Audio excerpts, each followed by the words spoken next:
Turn off the cold air. Would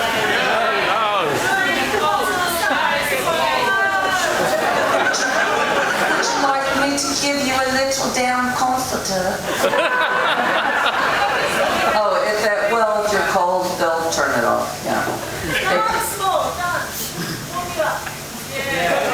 You want me to dance more? You know, I'm like 80 years old.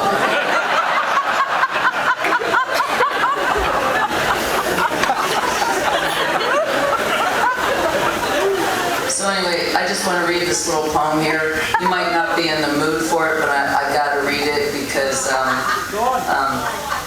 well, when I was a child, I actually did cherish my Alice in Wonderland and my Through the Looking Glass books. And I learned about the dodo bird in these books, and I couldn't wait till I got older and got to meet one, you know.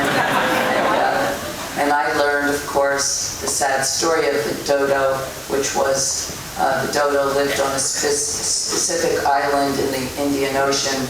Starts with an M. I can't pronounce it. Yeah, that. Yeah.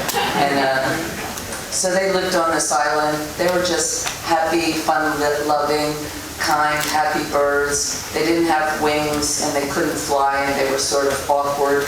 And because of their funny awkwardness, the Portuguese and various different people that came and visited the island thought it would be really humorous to club them all to death. And they clubbed them to death. They clubbed them into extinction. And one specimen of the dodo bird managed to find its way to Oxford. And it was, of course, taxidermied. But it was the only specimen of the dodo bird. And through the decades, it got sort of tattered, a bit like myself. And so anyway, some new guy came in, one of these anal retentive guys that had to clean up and straighten up. And he finds this dodo, this stuffed dodo in a cupboard here in Oxford. And he thinks, what a wretched, dusty, dirty thing. And he throws it in the fire. And this is a true story. It was the last existing specimen of the dodo bird in the world. And he threw it in the fire.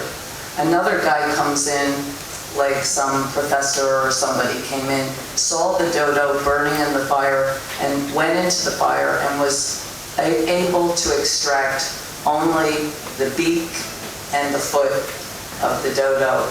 And it's here in Oxford, and that's all that there is left. One final humiliation for the dodo bird.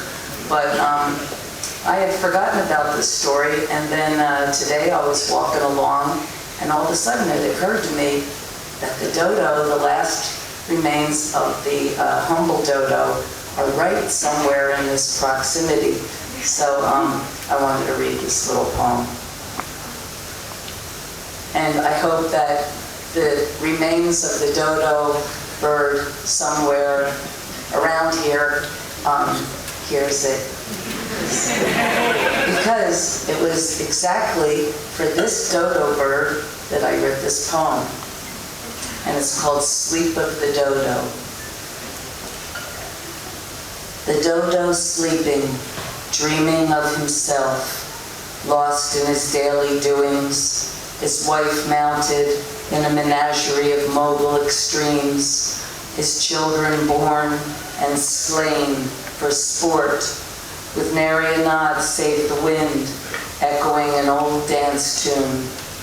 Funny squawks, corcoo, corcoo, swept by mist into the grotto, the sugar plantation. Funny beaks, bobbing the swamp, streaming pond, comic bodies washed up on the craggy shore. Funny bones, then no more. The sun hung, bled into the clouds, God's bloodshot eyes, such sad surprise. The dodo awoke, and seeing them, slowly closed his own again. Out of this world, into the indistinct memory of a line that had for forgotten itself.